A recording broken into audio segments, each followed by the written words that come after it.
First, for our first presentation, I'd like to introduce Cam Trout. She's our school nurse from Libertyville High School, and she's going to present on concussion management at Libertyville High School, which really involves two pieces. I don't want to steal all of her thunder, but really the return to learn portion of concussion management for our students, and also the return to play for our student athletes. So at this time, I'm going to turn it over to Cam Trout.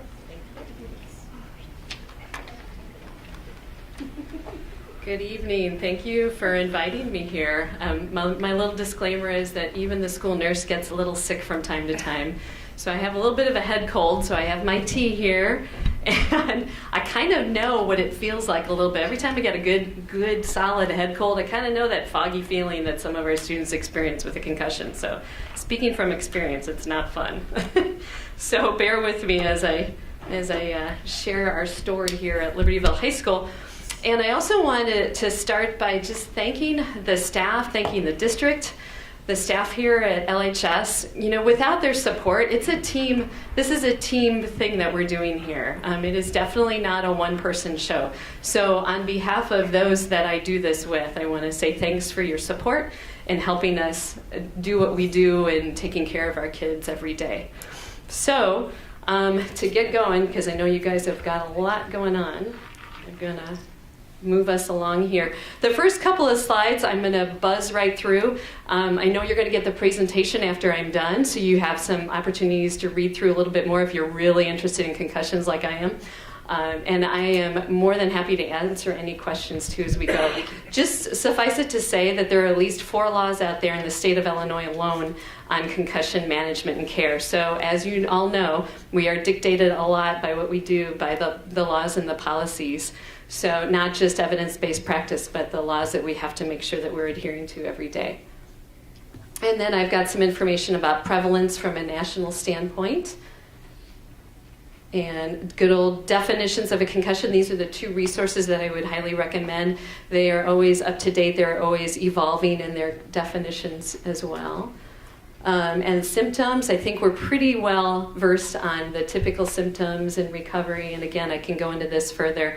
I'll touch a little bit about this in my presentations, but I'll stop here with the current treatment and just say a few words about this just to kind of set the stage for what we're doing. So the current treatment is a short period of full cognitive and physical rest.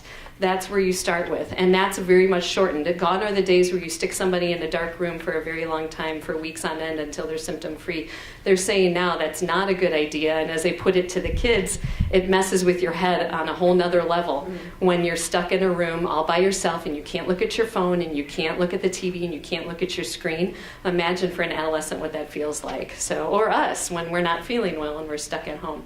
So they say shorten that, and it's all about really reintroducing your normal activities of daily life, and slowly, but making sure that you've got a little bit of that going on, even during recovery. And it's a balance. It's all about that balance between rest and activity. And I talk about, when I'm talking to the students about this, and this is all new as of last April, to give you an idea of how this whole concussion management is ever evolving and changing. So I draw the imaginary line and I say, here's your line, here's where your symptoms are at. We want to stay down below this line. So you can do whatever you want as long as it doesn't make it worse and goes over that line. So you can read, you can look at your phone, you can look at your screen on your computer, video games even, you can do things, but as long as you don't increase your symptoms. And once you do, you got to back off and rest. So there's that balance. And we all know balance is a big challenge for our adolescent friends as they're trying to, sometimes they're like, oh, I feel great. And here they are, 0 to 60 the next minute. I see them the next day. And they're kind of a few steps backwards just because they've tried to do too much all at once. So again, it's that balance, and we coach them through that as we move through the protocol. As Brian's alluded to, return to learn, and return to learn is gaining much more focus. When we first heard about concussions back around 2008, 9, 10-ish, right around in there, it was big with the NHL and the NFL. Of course, we all know about the movie and such that came out. It was all the focus of return to play. After and as through the years, it has now evolved into, and they feel that return to learn is actually the most important piece. And if you do return to learn well, return to play is going to go very easily and smoothly for most students. So There's a gradual, again, like return to play, there's a gradual return to activity, but this is cognitive. So this is, in our world, of course, this is the academic. And something to remember is that each concussion is very unique. So even if you get a second concussion, that concussion is going to potentially be very unique from the first one that you sustained. Symptoms are typically become more subjective. They're not as visible as a student gets better, so it gets harder and more challenging for us as clinicians to help identify what really is going on with that student and how we can best support them with our protocol. And again, like I said, it's challenging about to find that balance between rest and activity. During return to learn, it's very important. Again, I'm talking about the team. As a nurse, I know and I am taught, we never work alone. We always work with a team. We're always about multidisciplinary teamwork. So this is no different in a concussion. As you can imagine, you have teachers and parents and physicians and specialists and staff that I work with, supportive staff, the social workers, the school counselors. All of us play a very important role in helping that student, supporting that student through that concussion recovery.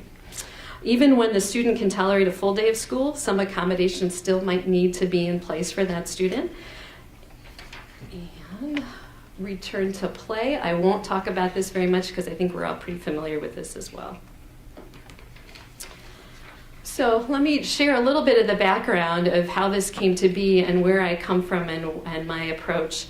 My overarching goal always is, as a school nurse, is to keep students healthy, safe, and ready to learn. That's my mainstay. That's what I operate from. That's the foundation. And to do that, I use, and some of you might have heard of this, the whole school, whole community, whole child movement that's out now. This is an approach, it combines the coordinated school health model with the whole child approach so that we bring together the health outcomes and the educational outcomes, pull them together to provide more services and to provide a better outcome, a total better outcome for our children and our communities, which leads to healthier communities. And healthy community is defined by Healthy People 2010 as one that continuously creates and improves both its physical and social environments, helping people to support one another in aspects of daily life and to develop to their fullest potential. If that doesn't say what we do here at Libertyville and Vernon Hills across our district for our students, I don't know what does. We're all about helping students reach their fullest potential. So, and as school nurses, I'm all about helping them from a health lens to reach their fullest potential as well. We bring the knowledge of the educational environment and health systems together. Like I said, we're promoting better health outcomes, and hopefully, consequently, we're promoting better educational outcomes as well. And then the 21st Century Framework for School Nursing, NASN, the National Association of School Nursing, developed this model about 2 or 3 years ago now, and that's our foundation for practice. So there's things like care management and quality assurance and leadership and all of those pieces that as a nurse working in a school are very important to us, and we try to exude that as we work from day to day. So those are the things that gave me the foundation, or the theory behind leading me to creating our concussion protocol here at LHS. So it started way back in 2009. Again, if you remember, that's about when concussions started to come to the forefront. We're getting a lot of publicity in the NFL and the NHL and other sports. And we had and at that point, we had seen a few concussions here and there, but not that many diagnosed. And it was very traditional in the sense that we got a note from the doctor. It said they were out of their sport and activity for a week, and then they were back in it after that week was over. This particular student was a freshman football player, and he sustained 3 concussions in about the span of a month. Now, all of us, I hope, at this point in time, almost 10 years later, would say, what? That's not good. And that would never happen in today's world, I hope. It won't happen here. I can say at Libertyville High School that won't happen. So we received one of those notes that said they can go back, or a couple of those notes that said they could go back in about a week or so. On that 3rd concussion, that student, after being knocked unconscious, and his symptoms persisted, he was referred to a specialist down at Lurie Children's, Dr. Labella. We became very good friends through the concussion professional world on how you manage a concussion. Excuse me. because she is a concussion specialist, and I got my first note from her that said he can come to school, he can attend school, but he can't do anything. No tests, no quizzes, no reading, no nothing, just be present in the classroom. So this is the school nurse looking at this going, are you kidding me? How do I tell my teachers that this student can't do anything? They can be there, but don't expect them to do a thing. So even for me, and my lack of knowledge at the time about concussions, this was a tough challenge. And so I'm always about taking doctors' recommendations and translating that into the classroom for the teacher. I want to present it to them from their lens so they know what to expect from their student and how to interact with the student as well. So that's when I began my own research into concussions. I started by identifying an issue. So this was an issue, wondered about it a little bit more, started doing some research, and then as the year progressed, started to see the incidence of concussions rise at LHS. I saw lots of different symptoms, saw lots of different presentations, all sorts of things. We started to we started to gather some information. I went to my supervisor, Ole Stevens, and said, hey, we've got something brewing here. I don't know what's going on, but I see this growing and not really lessening, but becoming more of an issue. We're doing these things, but I feel like we're doing things all over the place, and there's no organized attack or an organized pursuit of care for these kids. So I made a list, and that summer, I found out through my feelers and professional connections that Glenbrook South High School was way ahead of the learning curve on concussions and already had a fully functioning protocol. And so I contacted their athletic trainer, their school nurse, got information. They graciously shared their protocol with me, and that summer was my summer project of taking their protocol, taking the evidence-based research I had read, combining those, knowing my environment here in LHS and how our systems are in place, and tweaking it and creating a protocol that fit what I thought fit our needs here at LHS. And then that fall, I approached our administrators and went to building council, and I had data already for them. I presented the data. I had a rough draft of a protocol and a proposal for a task force with a timeline ready to go. And they graciously approved it and said, yep, go for it. And so after pulling the protocol together and spending a year hashing out and tweaking and making it even better for our students at Libertyville, we formalized it in May 2011. And then that fall, we launched it. And I invited Dr. Labella to talk with our staff because I observed that there was a definite educational need there too for staff. So they understood from the classroom what to expect for these kids that were dealing with concussions. And over the years, our protocol has evolved as the current research does. As I said, we continue to learn and we tweak our system as new research comes out. And we change and improve our monitoring systems for all of our kids. And I'll share a few examples of that a little bit later. Here's our concussion oversight team at Libertyville. You can see the diversity and the multidisciplinary approach that we have. This is from research, and this is from other schools that I chatted with.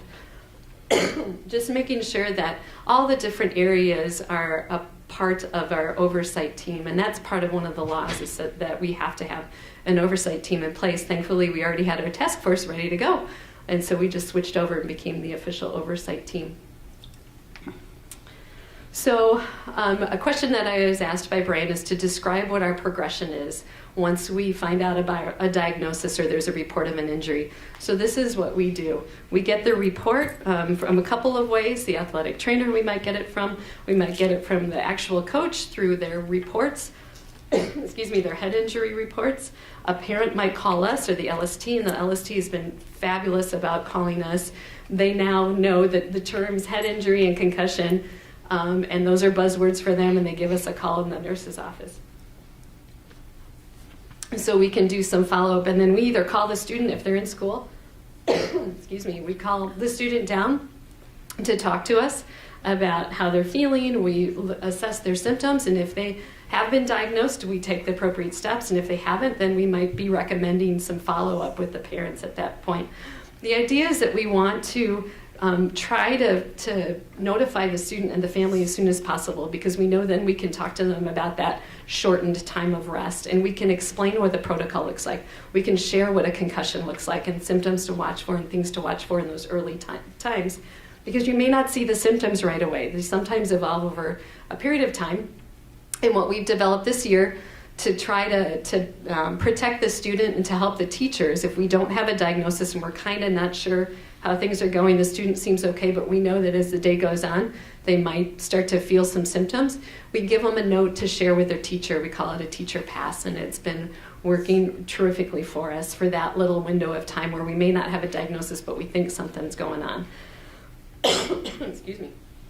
So we do that.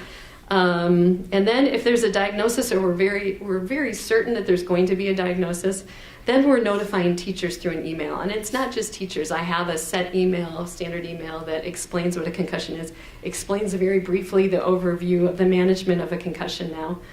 And I give them a copy of our protocol. So it's teachers, it's the athletic trainer if they're in a sport, it's the coach. So the coach is aware right away as well. They typically know, but we like to let them to know formally that there's a concussion. And then they're involved in the comments that I might make to teachers to update as we go through recovery.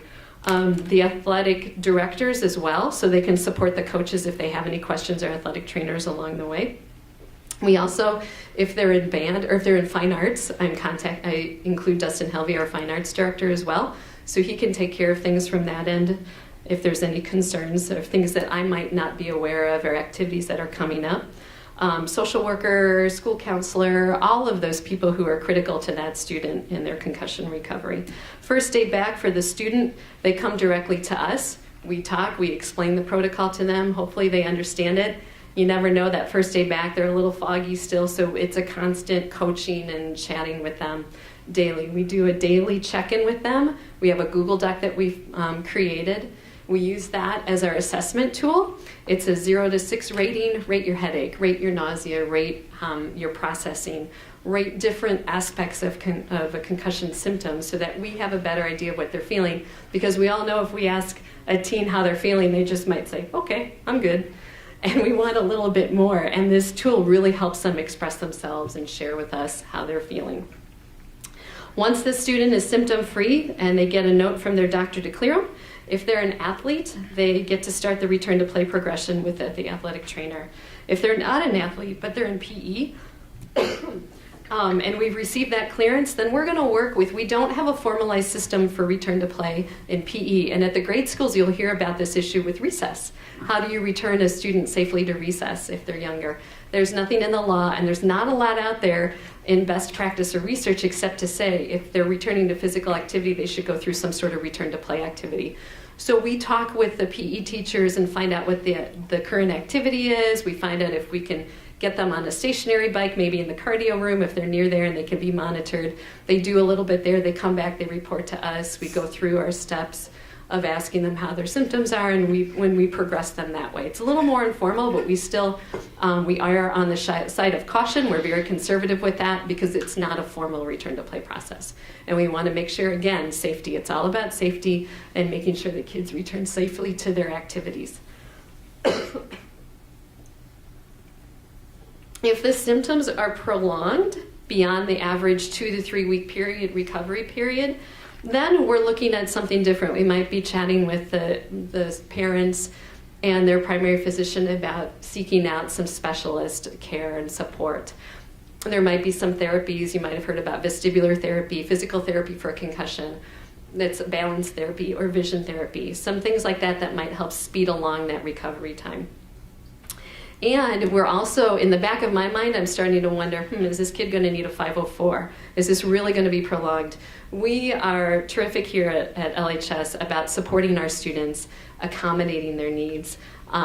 So the formal 504 I'm not as concerned about for that reason, but for other reasons, moving on forward down the line, I want to make sure that these kids have what they need officially to support them and make sure they're well taken care of for their future too, if needed.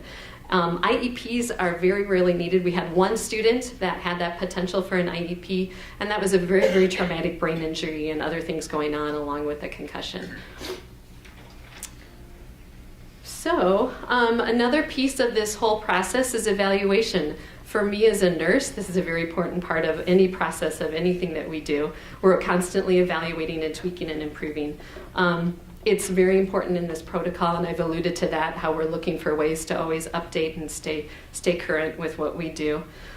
I collect feedback not only from nurses and students and parents and how they felt going through the protocol, but of course staff. Teachers are constantly giving me great, unique, creative ideas of things that we can do for these kids in the classroom to support them. There's technology out there that they're pointing me to support kids, like audio learning is much easier than visual learning for some of them, so they're pointing me to different resources and such, so I really appreciate that. An example of something that we added a couple years ago, we had our first student that was in driver's ed with a concussion, and we all kind of went, oh yeah, we definitely don't want this kid out there on the road driving with a concussion. So we quickly added that to our protocol as well, for obvious reasons, a safety issue for everybody involved. And then we added our fine arts department director, Dustin, as I said. That was a late addition as well, because we, believe it or not, or maybe you would if you've seen some of the recent musicals that we've done here on roller skates and things, we've had, although we did not have a concussion from the roller skating musical, if you all remember that one. I said a lot of prayers during that season.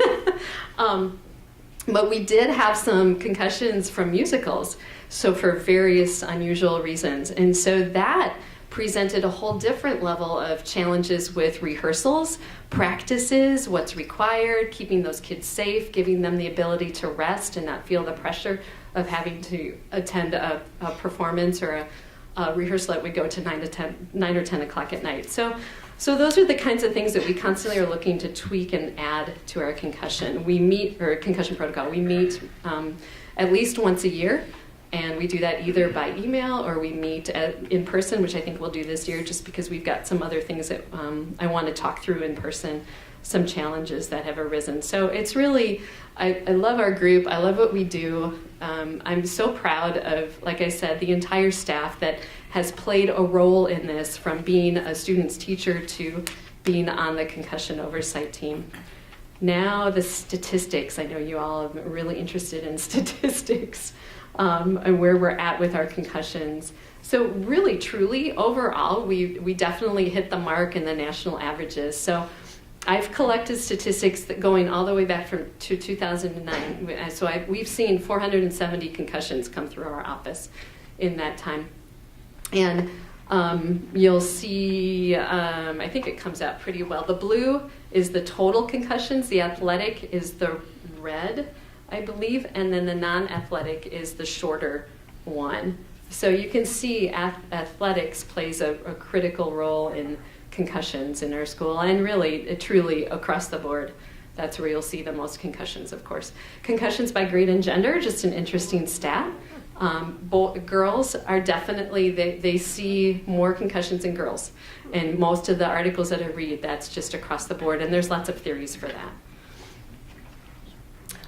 So I broke it down by sport and by gender, because I thought this was interesting as well. So 257 females, and the number one sport, which I think most of us would guess, is soccer.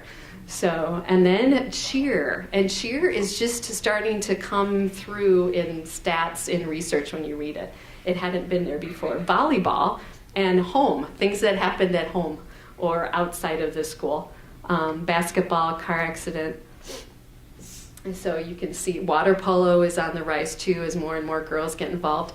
And something with these sports too, it's not just about high school sports. This includes club sports. So I broke that down, and I can show you those numbers if you're really curious.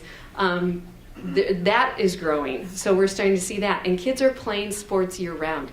So we're seeing an increase in concussions for a number of reasons. Something to keep in mind, I was just at a conference where a pediatrician, a sports doctor, talked about overuse injuries and how kids are constantly in sports and they're specializing in one sport, which isn't that good, according to this one physician. He spoke on the dangers of that. And because they're in constant sports, they're seeing more injuries. Concussions is just one of them. And here are the males, and we all could guess, football. Football is definitely the highest number across the board between males and females. So those are my statistics. That's my information. I'm glad to take a few questions. I know we're on a tight schedule, so if we don't have time, I'm going to stick around for a little while, and then I've left my contact information for you as well. Any questions for Cam from the board or students? Well, I'm assuming we do similar at Vernon Hills too, right? Yeah. Okay. Yeah, they do have a protocol. Yeah, I just didn't feel comfortable Yeah, speaking that's directly fine. to that. Yeah. Yeah. Mm-hmm. So, Cam, we want to thank you for Yeah, your leadership, absolutely. of course, Sure, glad you know, to. in the district and at Libertyville on this issue, and you've certainly taken us to kind of the front edge or the leading edge of this, and it's really quite amazing to see it in action. So, our kids are certainly, and parents, of course, are certainly the beneficiaries of those efforts.